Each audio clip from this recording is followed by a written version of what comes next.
오늘 그 하나님 아버지의 마음을 잘 표현하고 있는 예수님의 비유의 이야기가 되겠습니다. 두 아들에 관한 이야기고, 특별히 오늘 본문은 둘째 아들에게 집중되어 있는데, 아버지의 재산 중에 자신의 분깃, 자신의 몫을 달라고 하고 집을 떠나죠.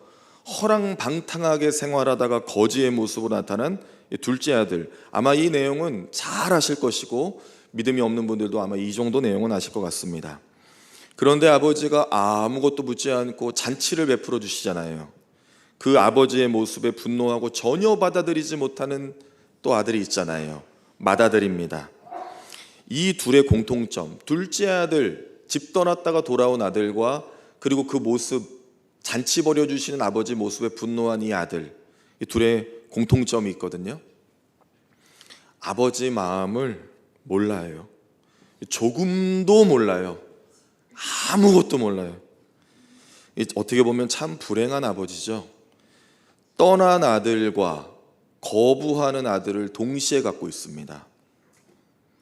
목사이면서 저술가로 유명한 팀 켈러 목사가 있습니다. 그의 책 탕부 하나님이라고 유명한 책이 있는데, 여기에 보면 이 두 아들에 관하여 설명하는데 두 가지의 길이라고 표현합니다. 두 가지의 길은 아버지에게서 멀어지는 길이에요. 둘 다 아버지를 사랑하지 않았다라고 합니다. 동생은 감각적인 길, 형은 육적이고 윤리적이며 영적인 길에서 막혀버린 골목길, 이렇게 표현하고 있더라고요. 그러면서 전혀 새로운 길이 있는데 그분 자신, 품으시는 하나님이라고 소개하고 있습니다. 오늘 본문은 자신의 죄를 깨닫고 돌아온 이 둘째 아들에 관한 이야기죠. 여러분, 죄라는 것은 이 관역을 향해 날아가는 화살이 옆으로 비껴나가면서 전혀 다른 관역으로 나아가는 그런 방향을 말합니다. 이 죄인을 상징하는 둘째 아들이 전혀 다른 방향으로 나아가다가 다시 회개하고 그 관역을 향해 나아가는 모습이거든요. 그러니 이것은 단순하게 집 떠났다가 돌아오는 이야기가 아니라 한 인간의 믿음 안에서 죄를 회개하고 거듭나는 그러한 복음의 이야기다라고 말할 수가 있겠습니다. 오늘 본문의 배경은 사실 예수님께서 죄인과 세리와 식사하시고 어울린다라고 해서 바리새인들과 서기관들이 오늘 15장 첫 절, 둘째 절 보면 그렇게 예수님에 대해서 수군거리며 비난하는 일조를 보이는 그러한 상황 중에 일어난 예수님의 비유의 말씀입니다. 이 맏아들이 갑자기 나중에 등장을 하게 되는데, 잔치를 벌이신 이 버린 아버지에 대해서 막 분노하면서 나에게는 염소 새끼 한 마리 안 해주시고 이 저 집 나갔다 돌아온 둘째에게는 이렇게 기름진 송아지 잡아가지고 잔치까지 벌여주신다고 막 이제 화를 내는데, 전혀 아버지의 마음을 이해하지 못하죠. 지금 바리새인과 서기관들도 그렇습니다. 예수님을 눈앞에 보면서 그분의 구원의 말씀을 들으면서도 도대체 이게 무엇인지, 어떤 게 구원의 은혜인지 하나님의 말씀을 듣고 있으면서도 전혀 깨닫지 못하는 영적인 무지의 극치를 보여주고 있거든요. 그러니 바리새인과 서기관들은 마치 오늘 비유에 나오는 맏아들과 아주 닮아 있다라는 것이죠. 예수님이 베푸시는 구원의 잔치와 기쁨을 이해하지를 못합니다. 이 깨달음이 중요한데 전혀 몰라요. 영적인 상태가 아주 불완전한 상태이죠. 집으로 돌아온 맏아들이 막 대들잖아요. 곁에서 섬긴 건 난데 아버지는 둘째가 뭐가 이쁘다고 그냥 재산 가져가서 탁 까먹고 이렇게 거짓 모습으로 와가지고 우리 그냥 가문을 망신시켰는데 아버지는 왜 그러시냐고 막 이렇게 따져 물어요. 여러분, 둘째에게 잘해주시기 바랍니다. 첫째에게도 잘해주세요. 그러면서 나한테 염소도 안 주고, 여러분, 동생을 향해 확인되지 않은 부분까지 나중에 우리가 뒤를 읽어보면 창녀와 그렇게 이렇게 호랑방탕 지냈다고 하는 확인되지 않은 부분까지 이야기하며 비난합니다. 굉장히 극도로 흥분되어 있는 아들의 모습을 볼 수가 있어요. 여러분, 과연 집을 떠난 둘째 아들과 마음으로 아버지를 떠난 첫째 아들, 과연 누가 탕자일까요? 그럼에도 아버지는 그런 맏아들에게 그렇게 말하죠. 내 것이 다 네 거야 라고 말합니다. 아들을 위로해 주고 있어요. 자녀 의식으로 살지 않고 종의 의식을 가지고 살아왔던 마다들에게 관하여서 어차피 다 이 큰 분깃, 2배나 되는 분깃, 저 둘째와는 비교되지 않는 것들이 다 네 거라고 말해주고 다시 품어주고 있어요. 제가 볼 때 문제는 아버지입니다. 이 아버지 문제가 많아요. 왜냐? 아니요, 우리 모든 아버지를 말하는 게 아닙니다. 이 비유에 나온 상식적으로 이해가 되질 않아요. 너무 비상식적이에요. 현실감이 전혀 없어요. 여러분, 세상에 이런 아버지 보신 적 있습니까? 재산, 자기 재산이라고 하면서 가지고 나가가지고 다 써버리고 허랑방탕하게 살다가 저 꼴은 뭐야, 거지의 모습으로 왔어요. 여러분, 이런 아들을 집에 돌아오면 어떻게 하시겠어요? 뭐라 하시겠어요? 제가 일부 예배 때 충격적인 이야기를 들었는데 죽인다는 얘기를 들었습니다. 제가 잘못 들었기를 바라고 있는데 그게 자기도 모르게 튀어나온 거예요. 그 정도로 아주 이거는 심각한 문제라는 거죠. 그런데 오늘 아버지는 아무 말을 하지 않아요. 아무 말도 하지 않습니다. 오히려 잔치를 열었어요. 그러면서 24절에 내 아들은 죽었다가 다시 살아났으며 내가 잃었다가 다시 얻었노라 그러면서 기쁨의 환희를 막 외치고 있어요. 그 모습을 보고 도저히 받아들일 수 없는 첫째 아들이 막 분노하는데 이 첫째 아들에게도 31절을 보면 야, 너는 항상 나와 함께 있으니 내 것이 다 네 것이야 라고 하면서 또 위로해 줍니다. 네, 너무 아름다운 가족의 이야기죠. 근데 저는 이게 받아들이기가 어려워요. 현실감이 너무 없어요. 어떻게 이런 아버지가 존재할 수 있을까요? 아버지가 너무 비상식적이죠. 왜냐? 세상의 기준과는 다르기 때문입니다. 지금 세상이 일반적으로 가지고 있는 기준과 너무 달라요. 예수님의 이 비유 속의 두 아들, 특히 이 잃었던 둘째 아들에 관한 이 내용은 매우 복음적입니다. 예수님은 사실 너무나 비상식적으로 세상 기준과 맞지 않게 잃어버린 자를 찾고 계셔요. 잃어버린 자를 찾기 위하여 오셨습니다. 여러분, 여리고의 삭개오를 아시죠? 세리장이자 사람들이 죄인으로 수군거렸던 바로 그 사람입니다. 그의 집에 예수님께서 들어가셨고 그와 식탁을 같이 하시면서 이렇게 말씀하셨어요. 누가복음 19장 10절입니다. 인자가 온 것은 잃어버린 자를 찾아 구원하려 함이니라. 아멘. 오늘 이 이야기의 아버지처럼요, 잃었다가 다시 얻었노라. 이것이 예수님의 마음이고 이 땅에 오신 예수님의 목적이죠. 중동의 역사와 문화에 탁월한 학자인 케네스 E. 베일리라고 하는 학자가 있습니다. 그의 책을 저도 몇 권 흥미롭게 읽었는데 그 중에 중동의 눈으로 본 예수의 비유라고 하는 책이 있어요. 그 책을 보면 이런 부분이 있는데 고대로부터 고대 중동의 문헌을 다 보면 아버지가 부모님이 건강하게 살아있는 경우에 이 유산, 분깃을 나눠달라고 했던 아들의 기록이 없다라고 합니다. 재미있죠? 여러분, 이게 재미있으면 신학하셔야 돼요. 분깃을 달라고 했던 아들이 없대요. 아예 존재하지 않는다라고 합니다. 그런데 오늘 이 아들이 그렇게 하고 있는 것이죠. 오늘 우리가 읽은 본문 그 장의 13절에 보면 이 아들의 모습에 관하여서 한 단어로 표현하고 있는데 낭비라고 표현되어 있습니다. 낭비했대요. 전 재산을 다 낭비했다라고 합니다. 앤 스팽글러의 책 축복의 이름 중에 나오는 책의 일부분인데요, 예수님 당시의 유대 사회에서는 집안의 그 가산을 이방인에게 탕진한 아들을 벌할 수 있는 제도가 있었답니다. 화가 난 마을 사람들이 함께 모여서 하나의 의식을 하는데 큰 단지에다가 불을 탄 나무 열매와 옥수수 그런 것들을 넣은 뒤에 그 집안 사람들 앞에서 단지를 깨트리는 그러한 의식이었어요. 그 질그릇 단지가 완전히 깨어지면 사람들은 이 탕진한 아들, 백성들 가운데서 이제 이 사람은 우리의 민족이 아니다, 백성이 아니다, 끊어졌다 그렇게 외치면서 이 방탕한 자식을 쫓아내는 풍습이 있었습니다. 그런데 아버지는 그렇게 할 수 있었음에도 그렇게 하지 않았어요. 오히려 이 아버지는 오늘 집을 떠나 다 탕진하고 돌아온 아들을 20절로 멀리서 보고 측은하게 여겼습니다.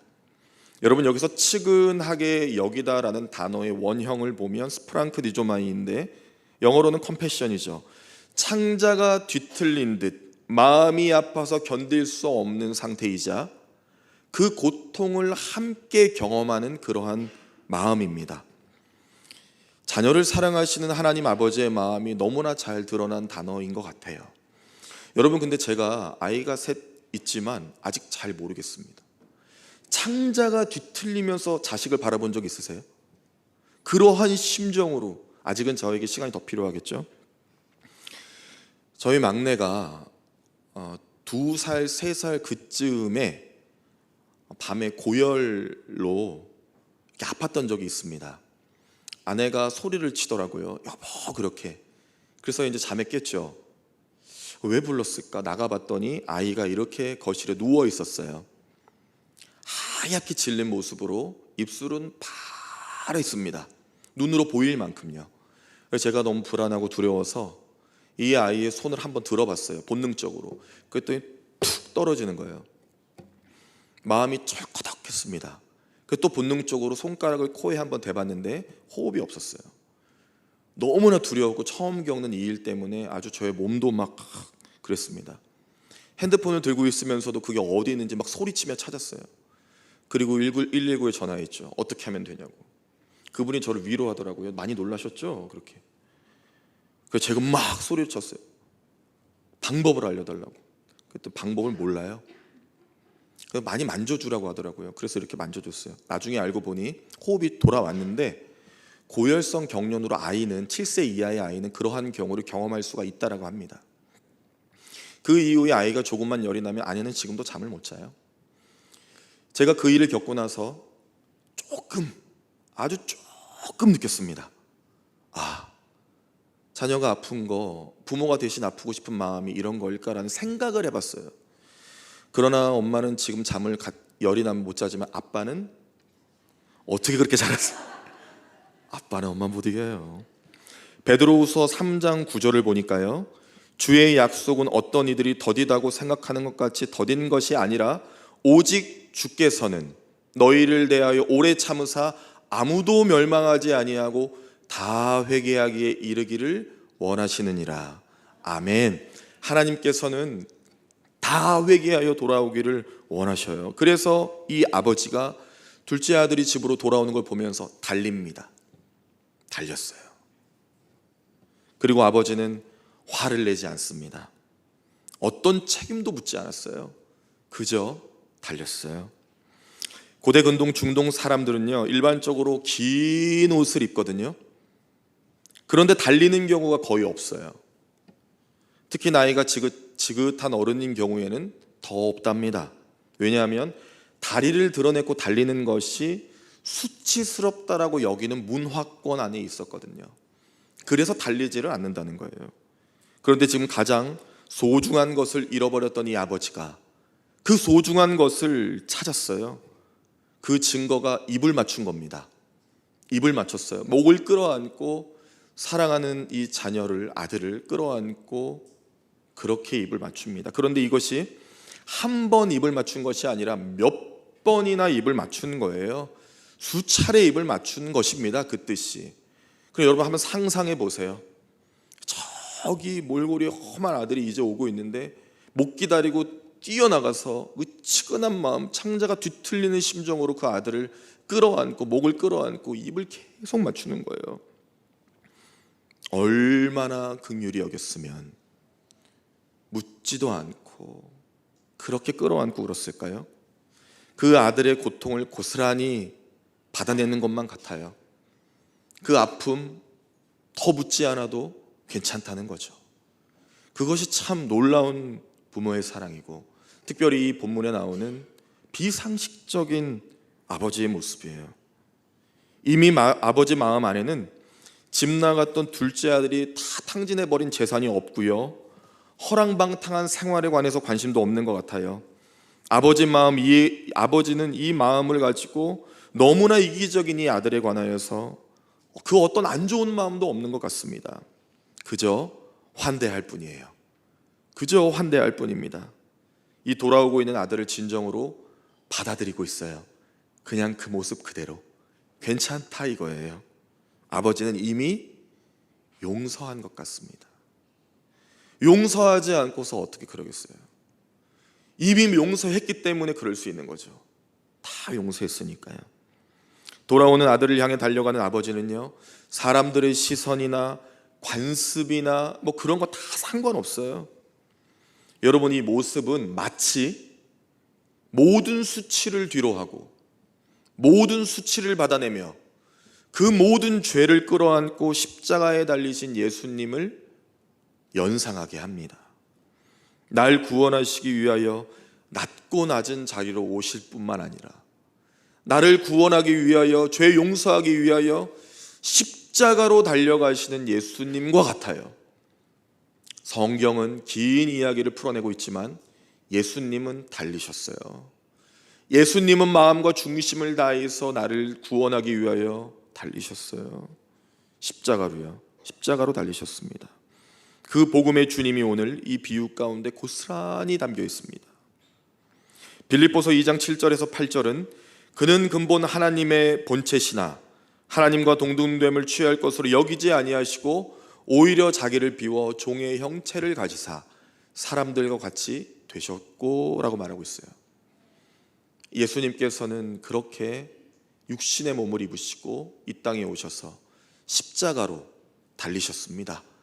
우리의 죄를 다 용서하시고 구원해 주시고 진정한 회복을 시켜주시기 위하여 달리셨어요. 그렇기 때문에 지금 이 아버지가 바라본 관점은 떠난 아들이 아닙니다. 돌아온 아들이죠. 떠난 아들은 벌써 잊었어요. 여러분, 돌아왔다는 것은 무엇입니까? 깨달았다는 거죠. 집을 떠나서 이 탕자가, 둘째 아들이 깨달은 거죠. 내가 타지에서 이제 죽을 수밖에 없구나. 그런데 아버지께로 돌아가면 너무나 당연하지만 살 수 있구나. 그것을 깨달은 겁니다. 죄인이 그 죄를 인식하고 이렇게 하나님께 돌아가야 돼요. 아버지는 이미 용서하셨거든요. 둘째 아들이 다시 아버지 품으로 돌아올 때 오늘 본문 읽었던 바로 전절에 보면 품꾼이라는 단어가 나오는데 그는 품꾼으로 돌아온 거예요. 아버지의 아들로서 당당하게 온 것이 아니고요, 내가 이제 종으로서 아버지를 주인으로 섬기면서 품꾼으로라도 일할 수 있었으면 그 마음으로 돌아왔다고요. 인간이 느낄 수 있는 상실, 무너진 자존감, 깊은 절망과 관계와 상황의 어그러짐, 그 모든 무기력함이 그 단어 안에 담겨 있어요. 이제는 아버지의 아들이 아니거든요. 그저 일만 해서 먹고 살 수만 있으면 되거든요. 그런데 아버지가 나를 용서하실지도 관건이에요. 아버지가 용서해야 문이 열리거든요. 그러나 아버지는 관심이 없어요. 그냥 돌아온 아들만 보여요. 죄를 묻지 않습니다. 어떤 책임도 묻지 않았어요. 십자가의 사랑은 그런 것이죠. 제가 오늘 찬양대 되게 고마워요. 어떻게 그 설교를 들은 것처럼 찬양을 하셨어요. 돌아온 아들에게서 자기 존재에 관한 인식의 전환이 이루어졌습니다. 원래는 내 분깃 내놓으라고, 아버지 내 분깃 내놓으라고 뭐 맡겨놓은 거 있어요? 그런데 말도 안 되는 짓을 했던 그 아들이 이제 아버지를 볼 때 내가 모셔야 할 주인으로서 그렇게 인식이 전환된 상태로 돌아왔어요. 이것이 회개죠. 아버지는 돌아온 아들을 얻었어요. 동시에 이 둘째 아들은 진정한 아버지에 대한 마음을 얻었어요. 아버지는 가장 좋은 옷을 입혀주셨습니다. 가장 좋은 옷을요. 여기서 가장 좋은 옷이라고 하는 것은요, 일반적으로는 높은 지위에 있는 사람들이 입는 옷이지만 이 본뜻은 아버지가 가지고 있는 아버지의 옷입니다. 그러니 그 옷을 입으면 그 누구나 이 버려졌던 아들, 이제 우리가 처단해야 될 아들, 그렇게 보낸 것이 아니라 저 주인 아버지의 옷을 입고 있는 아들이 되는 거죠. 그 누구도 건들 수가 없어요. 내 아들이니까요. 그렇게 신분을 회복시켜주고 반지를 끼워줍니다. 여러분이 고대 사회에서 아버지가 끼워주는 반지는 굉장히 의미가 있어요. 이것은 인장반지라고도 하죠. 중요한 일들을 결정할 때 그것으로 도장을 찍습니다. 그 중요한 반지를 끼워줌으로써 상속자의 신분을 다시 회복시켜줬어요. 그리고 신을 신겨줍니다. 종은 신을 신지 않아요. 그러나 아들은 신죠. 그 신을 신겨줌으로써 모든 것이 다 회복될 수 있도록 아버지가 그렇게 만들어줬어요. 다시 다 얻었습니다. 그런데 놀라운 변화가 생겼어요. 소유한 것은 예전과 같은데 마음이 달라요. 아버지의 마음은 이렇죠. 죽었다가 살아난 아들을 만난 거예요. 그리고 아들은 그렇죠. 내놓아야 할 아버지가 아니라 내가 섬겨야 할 주인으로서 아버지를 만나게 된 거예요. 감사와 감격이 있어요. 그리고 집에서 키운 송아지 중에 특별히 기름기 좔좔 흐르는 그냥 송아지로다가 잡아버립니다. 가장 귀한 사람을 위한 것인데 가장 귀한 사람이 누굽니까? 지금 둘째 아들이죠. 이 집 떠나가 돌아온 둘째 아들을 위해서 잡았어요. 어떤 신학자가 그럽니다. 이 송아지의 죽음으로 자신을 대신해서 죽는 희생적인 의미가 있다고요. 아주 멋진 해석이죠. 맞아요. 구약의 번제와 같은 그런 해석이 가능합니다. 그런데 저는 조금 마음을 내려놓고 해석하고 하면 참 좋을 것 같다는 생각도 들었어요. 그러한 신학적인 접근 말고요. 그냥요. 좋잖아요. 집 떠난 내 새끼가 돌아왔어요. 여러분 어떠시겠어요? 이게 부모의 마음이지 않을까요? 그냥 좋은 거 있잖아요. 그냥 안아주고 싶은 거. 자녀가 군대를 갑니다. 첫 휴가 나왔을 때 우리 어머니들 마음 어떠세요? 왜 벌써 나왔어? 그런 엄마 한 분도 없을 거예요. 얘야 평소에 들을 수 없던 따뜻한 음성으로 얘야 밥은 잘 먹었냐? 얼굴이 왜 이렇게 반쪽이 됐느냐? 통통한데도요. 뭐 먹고 싶으냐? 그러죠. 지금 아버지 정말 기쁘거든요. 죄를 용서하려는 것이 아니라 그냥 너무 기뻤어요. 죽은 것 같은 아들이 돌아왔고요. 그 아들이 심지어는 회개하고 있어요. 14절에 보면 흉년이라고 하는데 이 인생의 흉년을 경험하며 둘째 아들의 폭삭 망했습니다. 이게 영적인 상태로는 죽음을 의미하거든요. 성경에서 구약이든 신약이든 흉년을 언급하면 우리가 유심히 봐야 돼요. 오늘 영적으로도 죽어버렸어요. 하나님이 없는 세계를 경험하고 있습니다. 그런데 이제 아버지를 통해서 아버지에게 돌아가고 자신의 죄를 회개하면서 거듭나는 역사를 이 아들이 놀랍게 경험하고 있는 거예요. 그래서 자기도 왜 가는지 모른 척 가는 거예요. 그것이 거듭남이죠. 그렇게 주님은 오늘도 잃은 주님이 잃어버린 나를 찾기 위하여 눈을 크게 뜨고 보고 계셔요. 오라는 거예요. 죄의 모습 그대로 오라는 거예요. 연약하고 부족하고 넘어진 모습 그대로 오라는 거예요. 상처나고 괴롭고 고통과 절망 가운데 있는 모습 그대로 오라는, 괜찮다는 거예요. 주님은 내가 안아주겠다는 거예요. 회복시켜 주겠다는 거예요. 그렇게 아들 삼아 주겠다는 거예요. 내 자녀로 세워주겠다는 거예요. 구원을 주시고 은혜를 주시고 주실 수 있는 모든 것을 주시겠대요. 자기 아들을 아끼지 아니하시고 내어주신 그 사랑으로 다 주시겠대요. 여러분, 그렇기 때문에 우리는요, 죄를 던져버려야 됩니다.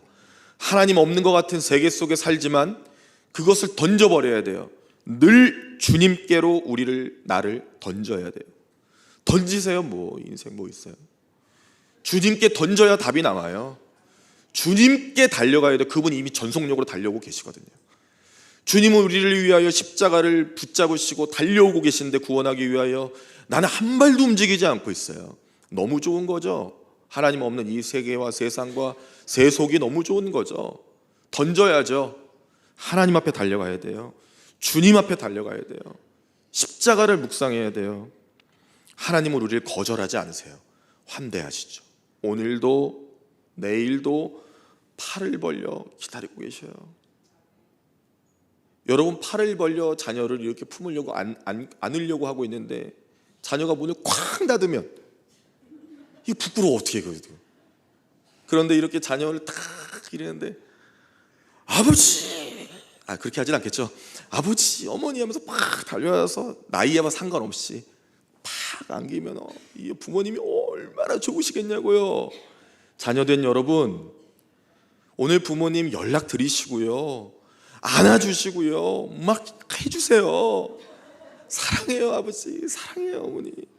그런데 가슴 아프게도 그거 할 수 없는 분들도 계시잖아요. 이미 부모님이 천국에 계신 분도 계시고 만날 수 없는 분도 계시잖아요.